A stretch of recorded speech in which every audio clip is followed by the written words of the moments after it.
بسم اللہ الرحمن الرحیم۔ السلام علیکم بچوں، کیسے ہیں آپ سب؟ میں آپ کی اردو کی ٹیچر مس فوزیہ ہوں۔ آج میں آپ کو پنجاب ٹیکسٹ بک بورڈ جماعت سوم کی درسی کتاب کا سبق نمبر 10 جس کا خواب تھا دلکش کی پڑھائی کرواؤں گی۔ سبق کی پڑھائی کے درمیان ہم مشکل الفاظ کو خط کشید کریں گے، ان کے معنی لکھیں گے اور اس کے بعد مشقی سرگرمیاں بھی کریں گے۔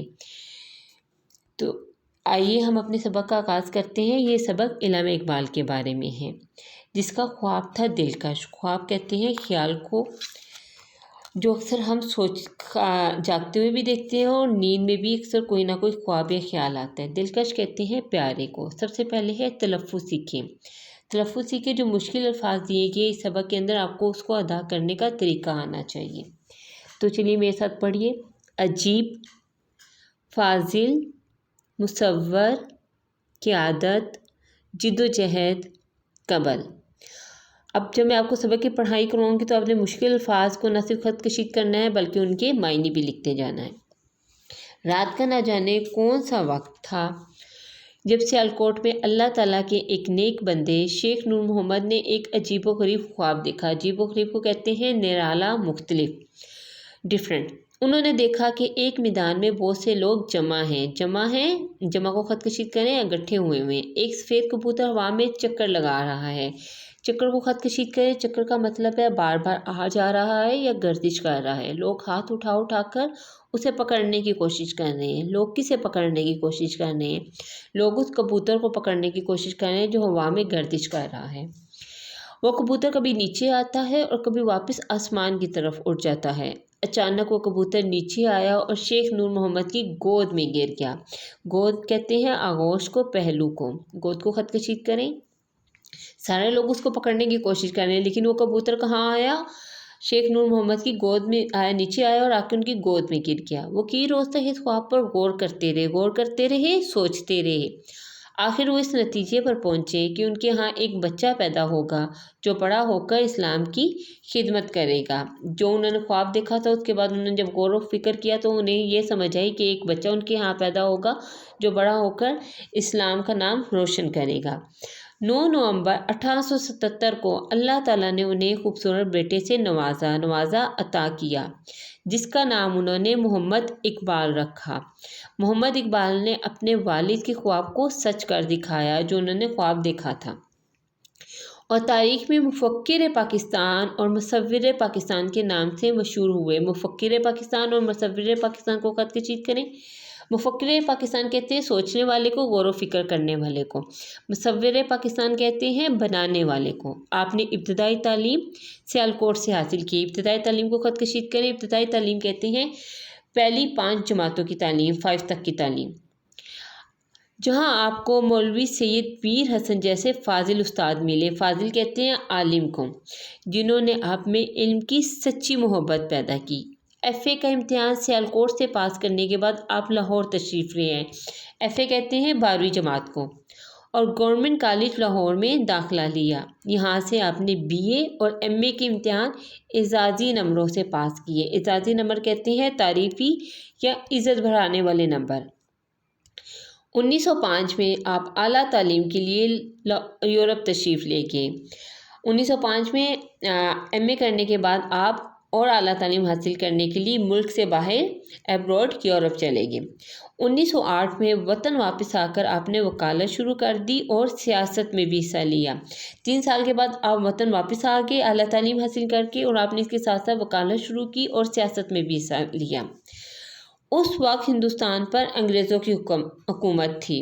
کس وقت؟ 1908 میں جب آپ نے وکالت شروع کی اور جب سیاست میں حصہ لیا تو اس وقت ہندوستان پر انگریزوں کی حکومت تھی۔ ہندوستان وہ جگہ ہے جہاں پہ مسلمان اور ہندو جس وقت اکٹھے رہتے تھے۔ پاکستان اور بھارت علیحدہ نہیں ہوئے تھے، ایک ہی ملک تھا، برصغیر کہا جاتا تھا، ٹھیک ہے۔ دونوں مذہب، دونوں قومیں اکٹھی رہتی تھیں۔ آپ چاہتے تھے کہ مسلمانوں کے پاس ایک الگ وطن ہو جہاں وہ آزاد قوم کی طرح زندگی بسر کر سکے۔ زندگی بسر کو خط کشید کریں۔ زندگی بسر کا مطلب یہ ہوتا ہے کہ زندگی گزار سکے۔ کون چاہتے تھے کہ مسلمانوں کے پاس ایک الگ وطن ہو؟ علامہ اقبال چاہتے تھے۔ انہوں نے خواب دیکھا تھا کہ مسلمانوں کے لیے ایک الگ وطن ہونا چاہیے جہاں پر وہ آزاد قوم کی طرح زندگی بسر کر سکے۔ ہم نے سبق اس صفحے کے اوپر کون کون سے الفاظ خط کشید کی ہیں؟ عجیب و غریب، جمع، چکر، گود، مفکر پاکستان، مصور پاکستان، ابتدائی تعلیم، فاضل، زندگی بسر۔ ٹھیک ہے، ان الفاظ کے آپ نے ساتھ ساتھ معنی لکھتے جانا ہے جو میں نے آپ کو معنی لکھوائے تھے۔ چلیے اب ہم اپنے اگلے صفحے کی طرف چلتے ہیں۔ آپ نے اپنی شاعری کے ذریعے سے آزادی کا جذبہ پیدا کیا ہے۔ جذبہ کہتے ہیں شوق کو اور جوش کو۔ اس کے نتیجے میں ہمارے بزرگوں نے قائد اعظم رحمۃ اللہ علیہ کی قیادت میں الگ وطن حاصل کرنے کے لیے جد و جہد شروع کر دی۔ قیادت کہتے ہیں رہنمائی میں، جد و جہد کہتے ہیں کوشش کو۔ جب آپ نے اپنی شاعری کے ذریعے آزادی کا جذبہ پیدا کیا تو قائد اعظم کی رہنمائی میں لوگوں نے الگ وطن حاصل کرنے کے لیے کوششیں شروع کر دی۔ آخر کار 14 اگست 1947 کو وہ آزاد وطن حاصل کرنے میں کامیاب ہو گئے۔ کون آزاد وطن حاصل کرنے میں کامیاب ہو گئے؟ قائد اعظم کی رہنمائی میں ہم لوگ علیحدہ وطن حاصل کرنے میں مسلمان کامیاب ہو گئے اور پاکستان معرض وجود میں آیا۔ علامہ محمد اقبال رحمۃ اللہ علیہ ہمارے قومی شاعر ہیں۔ انہوں نے اردو اور فارسی دونوں زبانوں میں شاعری کی۔ آپ نے بڑوں کے ساتھ ساتھ بچوں کے لیے بھی نظمیں لکھی جن میں ہمدردی، بچے کی دعا، پہاڑ اور گلہری، گائے اور بکری وغیرہ بہت مشہور ہیں۔ علامہ اقبال ہمارے قومی شاعر ہیں۔ انہوں نے نہ صرف اردو میں اور بلکہ فارسی دونوں زبانوں میں شاعری کی۔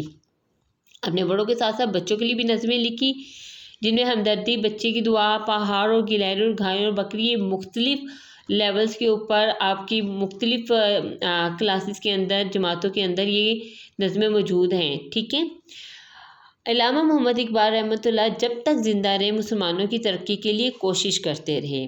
پاکستان بننے سے 9 سال قبل کہتے ہیں پہلے کو، قبل کو خط کشید کریں۔ پاکستان بننے سے 9 سال پہلے 21 اپریل 1938 کو آپ وفات پا گئے، آپ کا انتقال ہو گیا۔ پاکستان بننے سے 9 سال پہلے ہی آپ کا انتقال ہو گیا۔ آپ کا مزار بادشاہی مسجد لاہور کے مرکزی دروازے کے باہر ہے۔ جہاں پہ آپ کا مزار ہے وہ اس وقت کی لاہور کی بادشاہی مسجد کے مرکزی دروازے کے باہر ہے۔ آپ لوگ جب بھی لاہور جائیں تو علامہ اقبال کے مزار کے اوپر لازمی جائیں۔ ہم نے کیا سیکھا؟ ہم نے یہ سیکھا کہ علامہ محمد اقبال ہمارے قومی شاعر ہیں۔ علامہ محمد اقبال نے سب سے پہلے مسلمانوں کے لیے الگ وطن کا تصور پیش کیا۔ تصور کہتے ہیں خیال کو۔ علامہ محمد اقبال رحمۃ اللہ علیہ نے اپنی شاعری کے ذریعے ہندوستان کے مسلمانوں میں آزادی کی طرب پیدا کی۔ طرب کہتے ہیں جذبے کو۔ انہوں نے بڑوں کے ساتھ ساتھ بچوں کے لیے بھی کی مشہور نظمیں لکھی۔ چند مشہور نظموں کی یہاں پہ آپ کو فہرست بھی دی گئی جن میں نے بھی آپ کو بتایا تھا، ہمدردی، بچے کی دعا، پہاڑ اور گلہری، گائے اور بکری۔ ٹھیک ہے، اس صفحے کے اوپر ہم نے کون کون سے الفاظ خط کشید کیے؟ جذبہ کہتے ہیں شوق کو، قیادت کہتے ہیں رہنمائی کو، جد و جہد کہتے ہیں کوشش کو، اور اس کے بعد قبل کہتے ہیں پہلے کو۔ ٹھیک ہے، وفات کہتے ہیں انتقال کو، ایک جگہ سے دوسری جگہ منتقل۔ ٹھہریں اور بتائیں، یہاں اوپر دیکھیں لکھا ہوا ہے رکیں اور بتائیں۔ علامہ محمد اقبال نے بچوں کے لیے کون سی نظمیں لکھی؟ انہوں نے بچوں کے لیے ہمدردی، بچے کی دعا، پہاڑ اور گلہری، گائے اور بکری وغیرہ بہت سی مشہور نظمیں لکھی۔ علامہ محمد اقبال نے کن 2 زبانوں میں شاعری کی؟ ابھی میں نے آپ کو بتایا تھا کہ علامہ محمد اقبال نے اردو اور فارسی 2 زبانوں میں شاعری کی۔ نہ صرف انہوں نے اردو میں شاعری کی بلکہ انہوں نے فارسی میں بھی شاعری کی۔ اب ہم اپنی مشقی سرگرمیوں کی طرف چلتے ہیں، اور مشقی سرگرمیوں میں سب سے پہلے ہے کہ الفاظ کے معنی سمجھے۔ جو الفاظ کے معنی میں نے آپ کو ساتھ ساتھ لکھوائے ہوئے ہیں وہ والے بھی ہیں، اور اس کے علاوہ کچھ اور بھی الفاظ کے معنی ہیں۔ ٹھیک ہے، تو چلیے ہم اپنا صفحہ نمبر 71 کھولتے ہیں سبق کا۔ دیے ہوئے الفاظ کے معنی سمجھیں۔ الفاظ معنی: قبل پہلے، جدوجہد کوشش، مفکر بہت غور و فکر کرنے والا، سوچنے والا، جذبہ شوق جوش، فاضل عالم،